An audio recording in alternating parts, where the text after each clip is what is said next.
आल्यानंतर अतिशय घातक रोग आहे हा, येऊ नये. अजूनही सांगतोय, prevention is better than cure.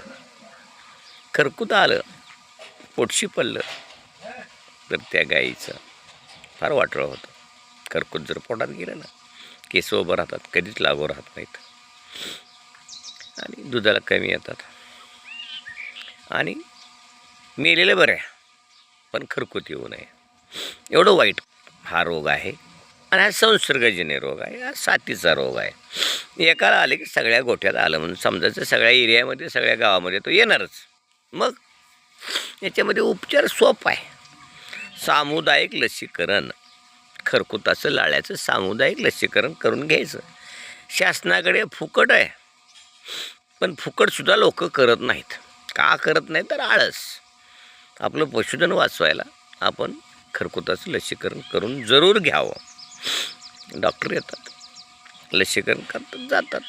2-3 दिवस थोडा ताप येतो, थोडंसं दूध कमी येतं, पण पुन्हा जाग्यावर येतं. म्हणून हे करून घेणे गरजेचं आहे. यानं होतं आहे काय, 1 वर्षभर तरी आपल्याकडं आपल्या गोठ्यामध्ये लाळ्या खरकूत येत नाही आणि त्याच्या अनुषंगानं होणारं त्रास, होणारं नुकसान आपण टाळू शकतो.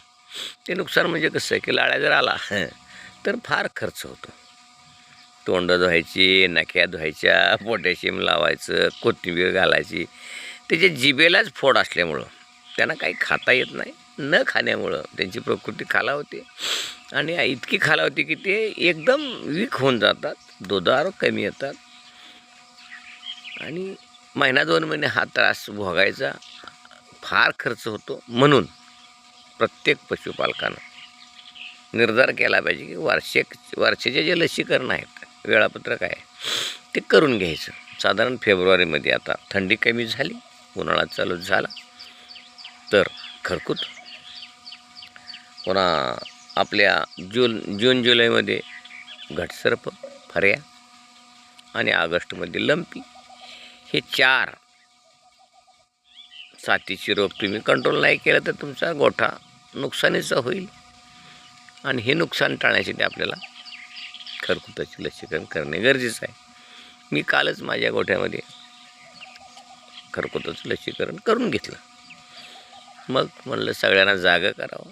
झोपलेले आहेत, पण झोपेचं सोंग घेऊ नका, जागे व्हा आणि आपल्या आपल्या गोठ्यामध्ये डॉक्टरनं बोलवा, खरकुताचं लसीकरण करून घ्या आणि पुढील अनर्थ टाळा.